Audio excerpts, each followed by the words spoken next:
A challenge to the world. Will you be a footnote in God's book or its co-author? To all people, God is not in the past, He's waiting in the future.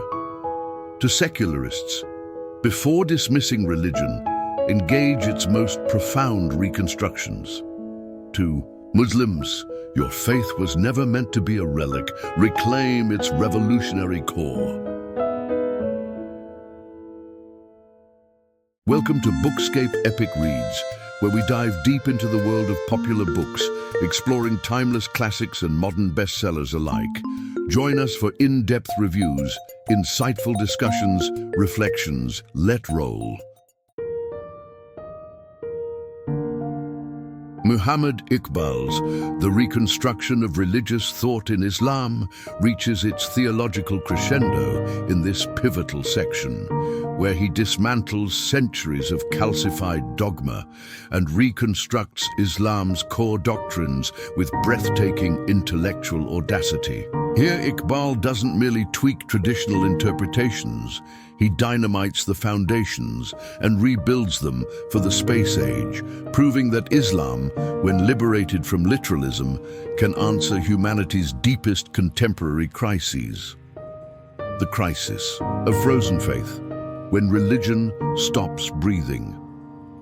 By the 20th century, Iqbal observed that Islam had become a museum of ideas, its revolutionary doctrines reduced to ritualized repetitions, its dynamic legal tradition, Sharia, fossilized into rigid codes, and its concept of God diminished to a distant cosmic policeman.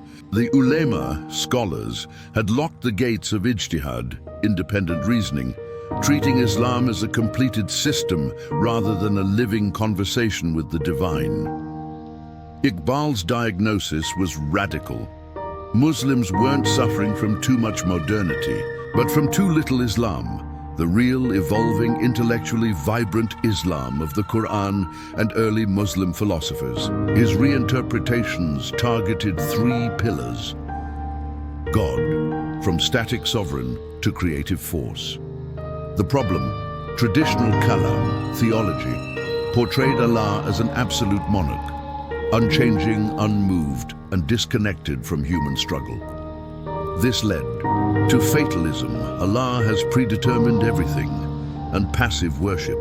Iqbal's reconstruction, dynamic tawheed, drawing from Sufism, Ibn Arabi's unity of being, and Whitehead's process philosophy, Iqbal reimagined God as the ultimate ego, a creative, evolving force in constant interaction with creation. Quranic evidence. Every moment he manifests in new glory, 55:29, suggests divine creativity is ongoing, not frozen in time. Implications. Prayer becomes co-creation, human doer, supplication, actively shapes reality alongside divine will. Science is sacred. Studying nature means decoding God's continuous act of creation. Prayer, salah, from ritual to revolution. The problem. For many, salah had become a robotic routine, a series of motions devoid of meaning, a transaction to earn heaven rather than transform the self. Iqbal's reconstruction, Salah as ego builder. Inspired by Rumi, Iqbal framed prayer as the ego's ascent to meet the divine ego. Each prostration is an act of self-annihilation, fana, and rebirth, bakua. Psychological mechanics, takbir, Allahu Akbar, shatters illusions of human supremacy. Sujood, prostration, ego humbled before cosmic truth. Taslim, salutation, returns, the worshipper to the world as an agent of change. Modern parallel, Iqbal's Salah resembles psychotherapy, a structured process to recalibrate the soul. Free will versus predestination, Islam's quantum paradox. The problem, the old debate, is everything predestined, qadar, or do we have free will, had paralyzed Muslim thought. Some became fatalists. Why strive if Allah decides all? Others rejected tradition entirely. Iqbal's Reconstruction. Creative uncertainty, merging Quranic verses. God does not change a people's condition until they change themselves. 1311. With Heisenberg's uncertainty principle, Iqbal proposed, divine decree sets potentialities, like quantum probabilities, but human action collapses them into reality. Example, a student's destiny to excel exists only if they choose to study. Political liberation. This theology undercuts tyrants, Allah wills my rule, and empowers social reform. Sharia. From legal code to living constitution. The problem, classical fiqh, jurisprudence, treated Islamic law as a 7th century snapshot, eternal and unamendable. This made Islam seem incompatible with democracy, gender equality, and modern finance. Iqbal's Reconstruction, higher objectives, maqasid. Sharia isn't about mimicking Medina's camel markets, but achieving timeless goals: justice, dignity, wisdom. Example, if riba interest exploited the poor in 7th century Arabia, modern capitalism's wage theft is the new riba. Democratic Ijtihad. Laws must evolve through collective reasoning, not just by clerics, but economists, scientists, and women. Why this matters today? From ISIS to AI ethics, Iqbal's doctrinal revolution answers 21st century crises. Countering. Extremism. When ISIS claims God commands violence, Iqbal's dynamic Tawheed shows God abhors stagnation, including ideological rigidity, AI and soul. If machines lack nafs, ego, can they receive divine guidance? Iqbal's theology says no. Humanity remains God's privileged interlocutor. Climate crisis. A living Quran interpretation mandates eco-stewardship as a divine duty. Khalifa. A challenge to the world. Iqbal's message thunders across time. To Muslims, your faith was never meant to be a relic. Reclaim its revolutionary core. To secularists, before dismissing religion, engage its most profound reconstructions.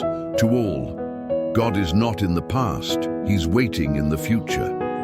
Final metaphor. If traditional Islam is a stopped clock, Iqbal's Reconstruction is a cosmic watchmaker, revealing time's true flow.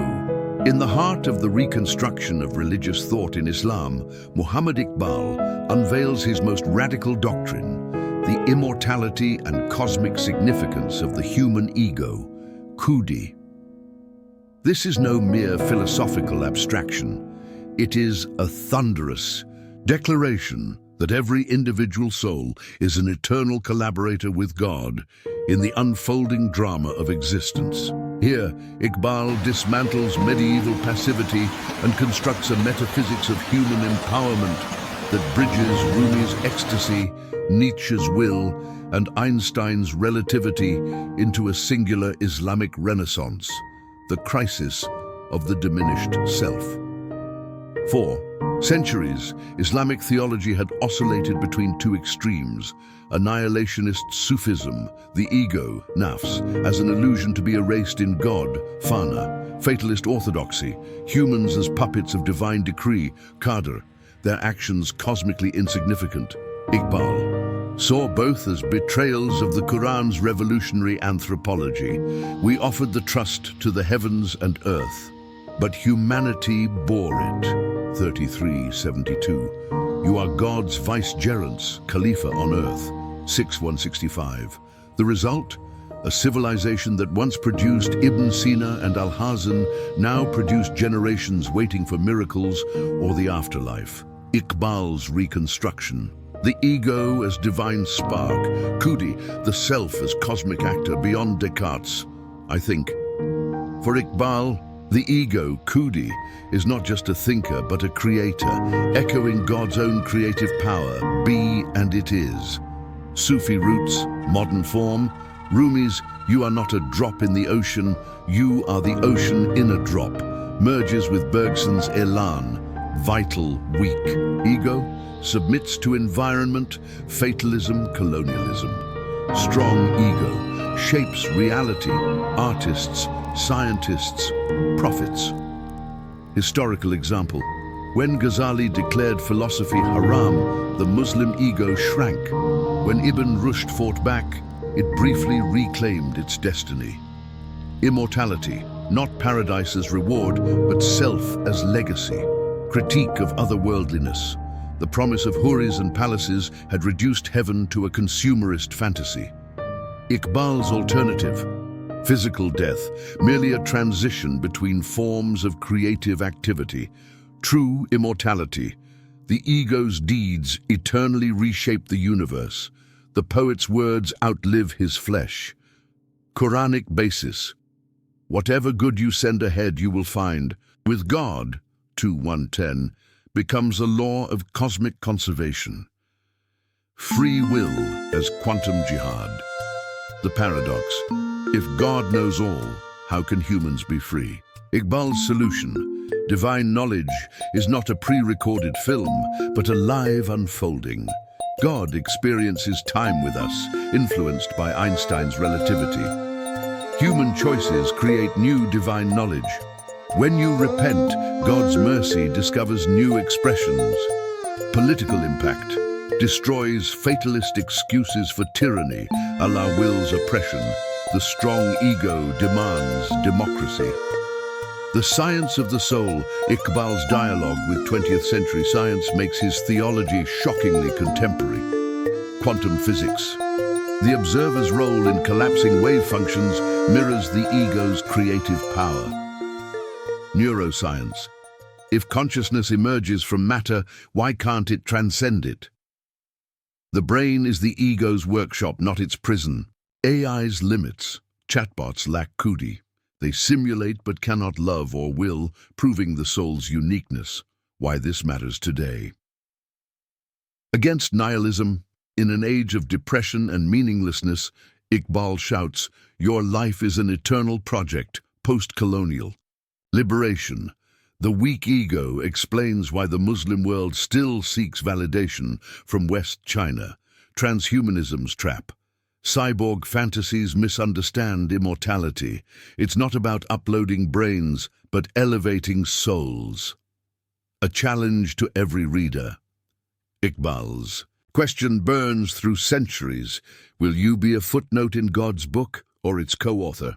Poetic climax. You were born with wings. Why prefer to crawl? Rumi, reinterpreted by Iqbal. Narrative techniques for depth. Metaphor. Compare the ego to a black hole, infinite density shaping space-time. Juxtaposition, contrast as suicidal teenagers. Despair with Iqbal's, even your suffering is forging your eternal self. Intertextuality, link Quranic, am I not your Lord? 7:172 to modern identity crises.